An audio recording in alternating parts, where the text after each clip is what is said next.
Aujourd'hui, on va voir les systèmes de détection d'alarme qu'on peut mettre dans nos habitations, qu'elles soient des habitations ou bien des hangars, des garages, des magasins, ils sont nécessaires. Premièrement, il y a la détection de mouvement. Voilà le récepteur à 300 mètres de distance. Il y a un émetteur qui envoie un signal d'alarme, et là il y a une sonnette qui nous dit qu'il y a un passage de quel que soit le passager, c'est-à-dire animaux, êtres humains, voitures, bicyclette, motocycliste, quels que soient les mouvements, même le mouvement des arbres. Il y a une détection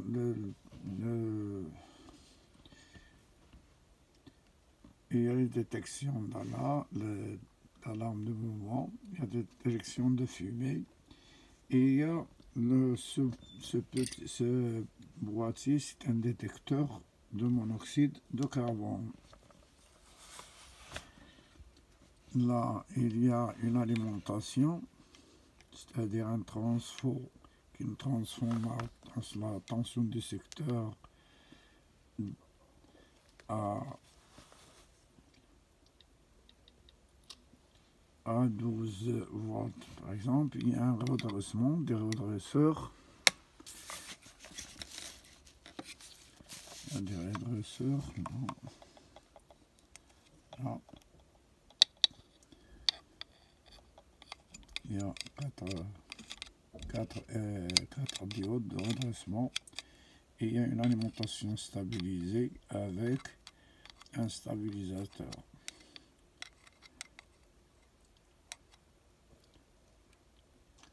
Là, il y a un système d'alarme, et là, c'est une lampe. Il y a un bouton de présence de tension quand on l'alimente, et il y a cette LED qui est allumée, et il y a la sonnette. Là, c'est un système d'alarme. Lorsqu'il y a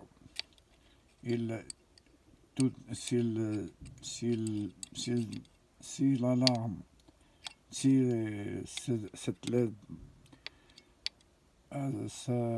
s'allume toutes les 30 secondes, il y a un défaut dans le système. S'il s'allume toutes les 30 secondes, mais deux fois de suite, c'est que la fin de recherche a été terminée. Là, il y a un système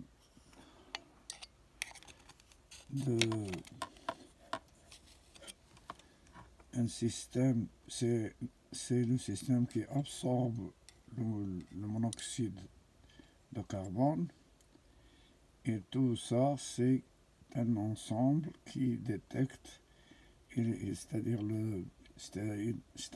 en absorbant le système, il y a un système analogique qui va se transformer en numérique, et l'envoie à cette éperon.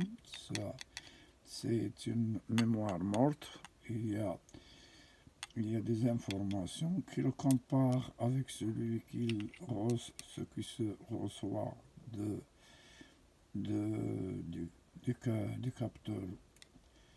du capteur, ou bien d'absorbeur, ou bien c'est une cartouche. C'est une cartouche qui absorbe le monoxyde de carbone.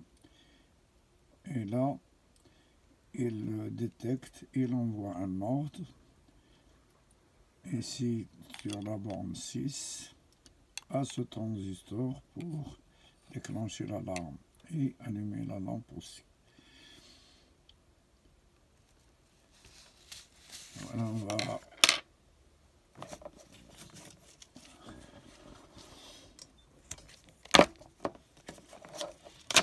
brancher le système.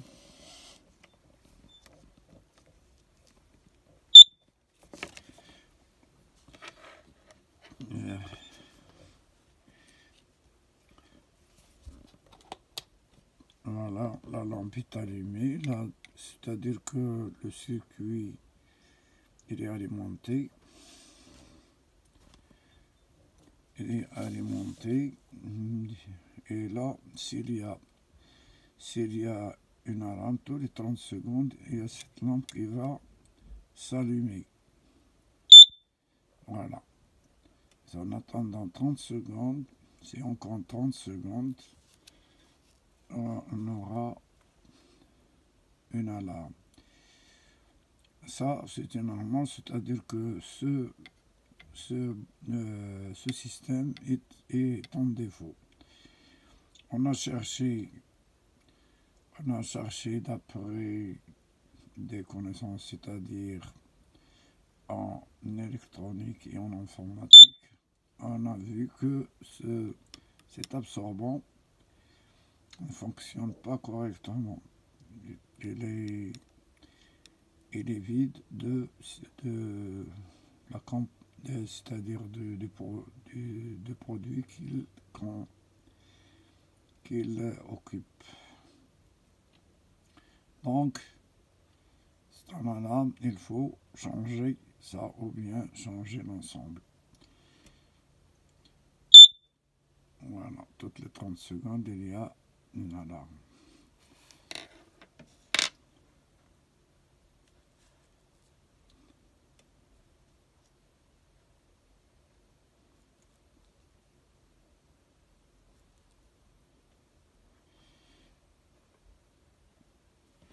Donc, on va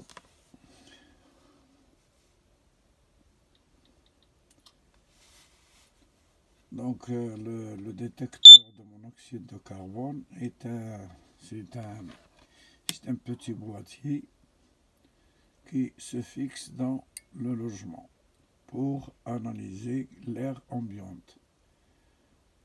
Dès qu'il détecte une trop forte concentration de monoxyde de carbone dans l'air de la maison, il émet aussitôt une sonnerie. C'est ça qu'il détecte, il émet une sonnerie pour avertir les occupants. Soit s'ils sont endormis, qu'ils se réveillent pour voir ce qui se passe, ou bien quitter la maison. Il possède un bouton de test. Il y a un bouton de test là. Un bouton de test.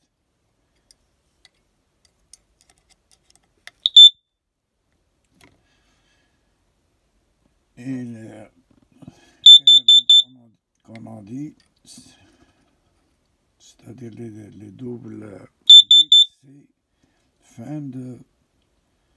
fin de fonctionnement, c'est-à-dire fin d'existence de monoxyde.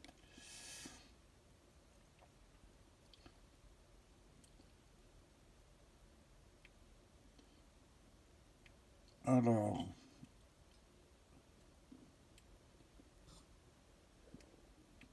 donc le monoxyde de carbone, c'est quoi? Le monoxyde de carbone,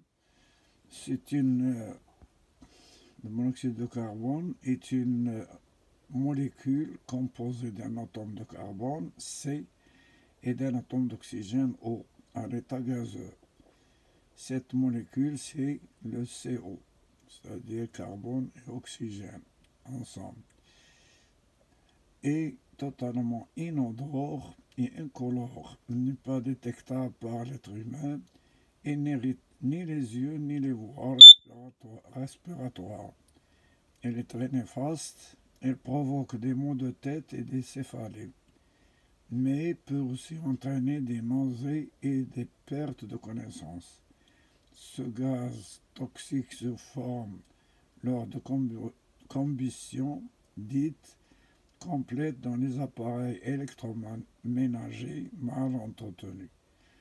Le monoxyde de carbone peut se répandre à tout instant dans l'habitation lorsque l'on brûle ces différents matériaux. Lorsqu'on se sert du bois, le pétrole, le gaz, le charbon, l'essence, le fioul, le propane et le butane. Et dans les gages ou les hangars, les voitures, groupes électrogènes et tout ce qui dégage du carbone. Merci de votre attention et au revoir.